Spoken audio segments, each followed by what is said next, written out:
नमस्कार। आज की समीक्षा में आपका स्वागत है, आपका बहुत बहुत स्वागत है और मैं हूं पीसी सिंह। आज की चर्चा शाहरुख खान और दीपिका पादुकोण की रिलीज होने वाली फिल्म पठान के ऊपर। पठान जो फिल्म जो कि 25 जनवरी को रिलीज होने वाली है, उसको सेंसर बोर्ड ने क्लियरेंस दे दिया है। अब इंतजार हो रहा है उस फिल्म के रिलीज होने की। और उसका जो एक गाना रिलीज हुआ है जिसमें सीन में, इसके ऊपर काफी विवाद हो रहा है।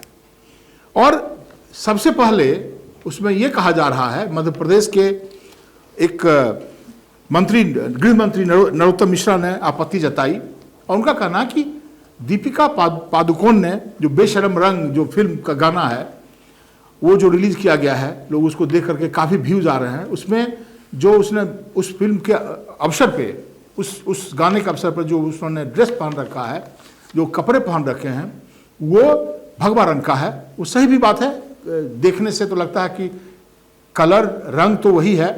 उनको इस पे उन्होंने आपत्ति जताई है कि ये भारतीय सभ्यता और संस्कृति से जुड़ी चीज़ें हैं और भगवा से मतलब है जो सरकार अभी जो भाजपा की जो सरकार है और देश में भी और कई प्रदेशों में भी, उससे कहीं न कहीं उसकी आइडेंटिटी होती है।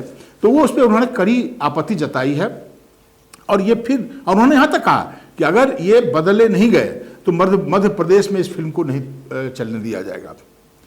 और सबसे बड़ी बात है, अगर आप देखेंगे, वो आपने भी लोगों ने देखा होगा, मेरे समझ से ये पहली दफा नहीं है कि इस तरह की फिल्मों पर आपत्ति जताया जाए, छोटी छोटी चीजों को लेकर। अब देखिए, इस फिल्म पे आपत्ति जताने का तो कारण था जिस तरह के छोटे कपड़े का इस्तेमाल किया गया है हमारे भारत के सभ्यता और संस्कृति में। और ये नहीं, सिर्फ ये पहली फिल्म नहीं है। आप इस बात से मैं स्पष्ट कर देना चाहता हूं कि ऐसा नहीं है कि ये पहली ही फिल्म है।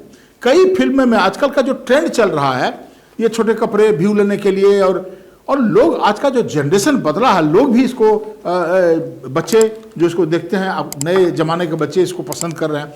तो मैं नहीं कह सकता हूं कि जिसे हम लोग बोलते रहे और समझते रहे, हम लोग को पढ़ाया भी गया है कि जमाने के साथ जो फिल्में बनती हैं वो सोसाइटी का रिफ्लेक्शंस होती हैं।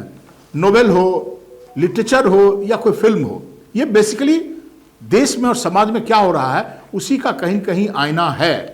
अगर हम इस दृष्टिकोण से देखें तो इसका मतलब है कि उसका डिमांड है, तभी इस तरह की फिल्म बनाई जाए। लेकिन अगर आप इस चीज को देखेंगे, इसको परमिट करते हैं, तो आप अपने सभ्यता और संस्कृति की बात फिर मत कीजिए।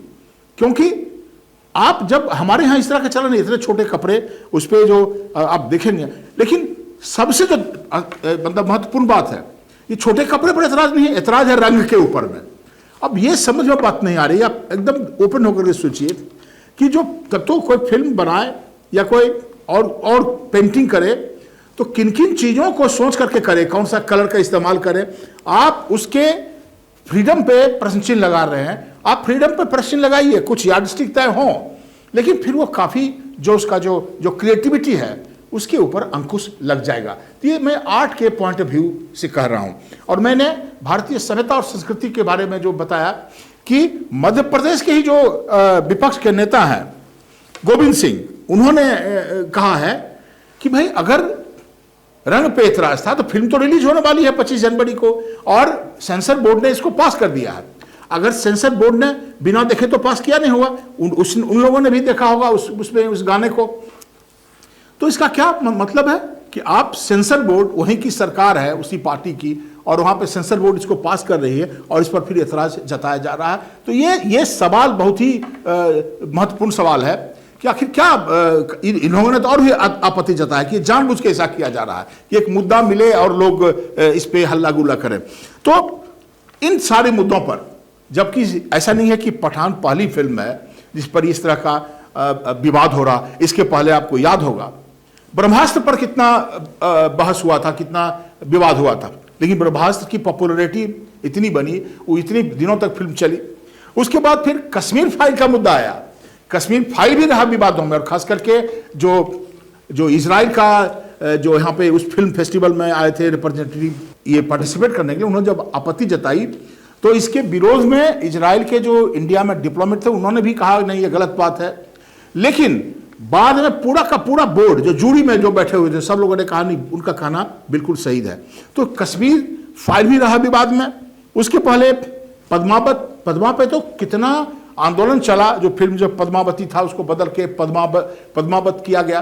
तो हमारी संस्कृति, हमारी परंपरा, हमारे इतिहास और हमारे जो बाकी जो कहानियां, हमारे जो देश से जुड़ी हुई चीज़ों हैं, किस्से कहानियां हैं, आखिर लोग जो फिल्म जो देखा जाता है कहीं भी हिस्टोरिकल फिक्शंस होते हैं, जो आपके सभ्यता और संस्कृति से जुड़ी हुई जो कहानियां हैं, जो मिथ्स हैं, रामायण महाभारत के ऊपर जो डॉक्यूमेंट्री बना, उसको एक बहुत बड़ा पक्ष है जो कहता है कि ये मिथ है, ये हिस्ट्री नहीं है। खास करके रामायण को तो मिथ ही कहते हैं लोग, लेकिन ये बेसिकली आस्था का सवाल है, हिंदू आस्था का सवाल है, इसमें कोई दो मत नहीं है। तो ये कितना पॉपुलर हुआ, घर घर में लोग देखे करते थे, दिल्ली पे तो बस रुक जाती थी। तो आखिर फिल्म बनाने वाले लोग भी इसी चीज को उनको भी बिजनेस करना है, और अगर इस तरह का विरोध होते रहेगा तो फिर तो बड़ा मुश्किल हो जाएगा। एक तो क्रिएटिविटी पे अंकुश लगाए जा रहे हैं, और दूसरी बात जो सबसे महत्वपूर्ण सवाल है, जिसको मैं फिर से दोहरा रहा हूं, कि अगर सेंसर बोर्ड को आपत्ति था उसी समय कर देना चाहिए था। लेकिन ये मैं अपनी बात कर रहा हूं, मैं अपने व्यक्तिगत, मेरी अपनी बात है, मैं घर में भी बोलता हूं बच्चों को, और सिर्फ इसमें पठानी नहीं, इस तरह की फिल्म नहीं, नेटफ्लिक्स के ऊपर में जो इस तरह के जो लैंग्वेजेस का इस्तेमाल हो रहा है, बहुत सारे पॉपुलर फिल्म जो सीरीज सब जो आ रहे हैं, उसके ऊपर में जो भी लोग निर्माता हैं, फिल्म निर्माता है, जो डॉक्यूमेंट्री बना रहे हैं, या जो बाकी चीज, देखिए इसी चीज को एक स्वस्थ तरीके से भी परोसा जा सकता है। आप चीज़ों को बताइए, लेकिन जरूर ध्यान रहे कि लोग घर में भी अपने परिवार के साथ भी फिल्म देखते हैं, और हॉल में भी जाकर के। तो अब आज के बच्चे शायद इस बात को, हमारी बात से सहमत नहीं हो, लेकिन हम लोग हम जिस जमाने से हम आए हैं, तो हमको थोड़ा सा अटपटा लगता है, इसलिए मैं अपनी बात आपके साथ रख रहा हूं। लेकिन मेरे समझ से रंग से ज्यादा जो आपत्तिजनक बात है, छोटे कपड़े हैं, इसका थोड़ा ख्याल रखा जाना चाहिए। और जब अगर इस तरह का माहौल है, हाँ, अगर आप ये आइडेंटिफिकेशन हो जाता है, तब तो किसी पार्टी को आपत्ति हो सकती है। लेकिन मैंने अपनी बात आपके साथ शेयर किया है कि ये जो हमारी भारतीय सभ्यता और संस्कृति है, उनको याद है 1977 में जब जनता पार्टी की सरकार बनी थी, और जॉर्ज फर्नांडिस यहाँ पे इंडस्ट्री मिनिस्टर थे। उस जमाने में कोका कोला हिंदुस्तान के मार्केट में आकर के एंट्री चाह रहा था। तो जॉर्ज फर्नांडिस ने बड़ा कड़ा विरोध जताया था, और उन्होंने कहा सिर्फ कोका कोला के आने का सवाल नहीं है, कोका कोला जब आएगा, फॉरेन प्रोडक्ट्स जब आएगा, तो अपने कल्चर को, अपनी संस्कृति और अपने ड्रेस को लेकर आएगा, वो अपना जो। तो देखिए अब एक तो बात सही है, इस बात को मान लेना चाहिए, पूरा का पूरा ग्लोबलाइजेशन है, पूरा वन मार्केट है, ग्लोबल मार्केट। तो जब पूरा मार्केट ओपन हो चुका है, इकोनॉमी ओपन हो चुकी है, हम विरोध कर लें अपनी सभ्यता, अपनी संस्कृति को, अपनी भाषा को बचाने का जरूर कोशिश करें। बचाने का मतलब है कि इसको दूषित करने से जरूर प्रयास होना चाहिए, लेकिन आप इसको बहुत दिनों तक बहुत ज़्यादा इसको रोक नहीं सकते हैं। हमारे खान पान बदल रहे हैं, हमारे पहनने का जो स्टाइल है, जो ड्रेस का जो फैशन है, वो बदल रहा है। तो इन्हीं चंद बातों के साथ कि इस पे एक स्वस्थ दिमाग से सोचने की जरूरत है, और सिर्फ बात का बतंगर नहीं बनाना चाहिए। मैं आपसे विदा लेता हूं, और जब कल मिलूंगा तो फिर किसी और मुद्दे पर आपके साथ बात करूंगा। धन्यवाद।